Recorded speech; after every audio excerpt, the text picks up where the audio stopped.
문재인 정부의 초대 국무총리 후보자인 이낙연 후보자가 국회 인사청문회 검증대에 섰습니다. 이 후보자는 북한의 도발이 계속되는 상황에서 5.24 대북제재 해제는 부적절하다고 밝혔습니다. 사드의 국회 비준에 대해서는 정치적 동의가 필요하다는 견해도 밝혔습니다. 홍재성 기자입니다.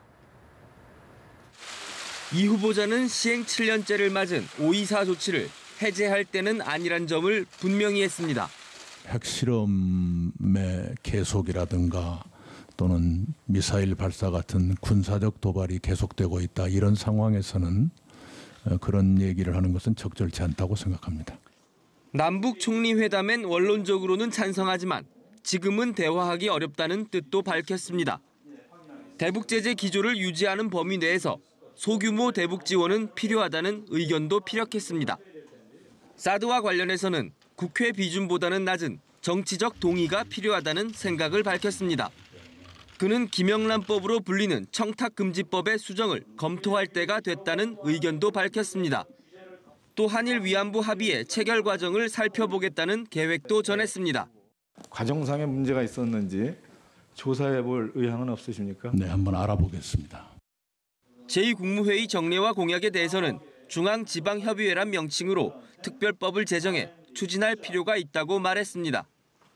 또 적폐청산 특별조사위원회는 정치 보복을 위한 것이 아니란 점도 강조했습니다. 제도나 관행을 주로 들여다보게 될 거라고 생각합니다. 사람을 겨냥하는 것이 아닐 거다 이렇게 보고요. 그런 일은 있어서는 안 된다고 생각합니다. 이 후보자에 대한 인사청문회는 목요일까지 이틀간 진행됩니다. 여야는 금요일 경과 보고서를 채택하고 다음 주 월요일 또는 늦어도 수요일에 본회의에서 총리 인준안을 처리할 예정입니다. 연합뉴스TV 홍재성입니다. 이낙연 국무총리 후보자는 청문회에서 위장 전입 문제를 인정했습니다. 이 후보자는 당시 결정에 후회한다며 거듭 고개를 숙였습니다. 아들의 군면제 문제도 집중 질의를 받았지만 전신 마취 수술을 7번이나 했다며 불법은 없었다고 해명했습니다. 팽재용 기자입니다.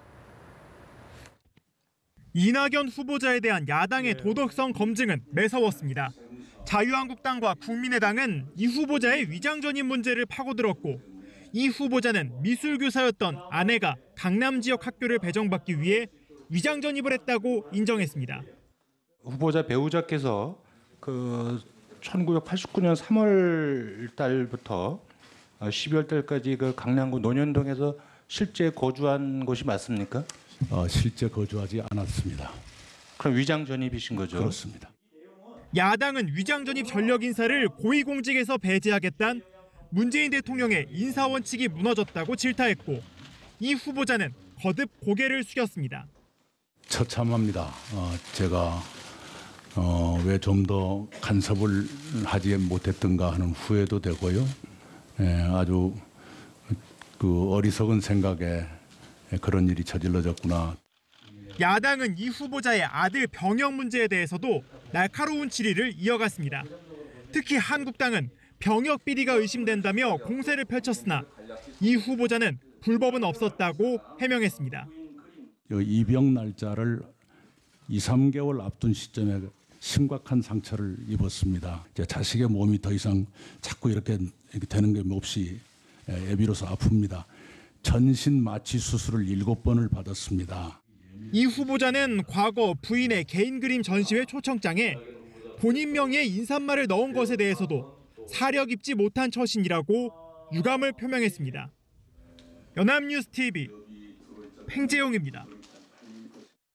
네, 이번 이낙연 총리 후보자에 대한 인사청문회는 호통과 파행 없이 차분하게 진행됐습니다. 네, 다만 정권 교체로 여야가 뒤바뀐 현실을 실감나게 했는데요.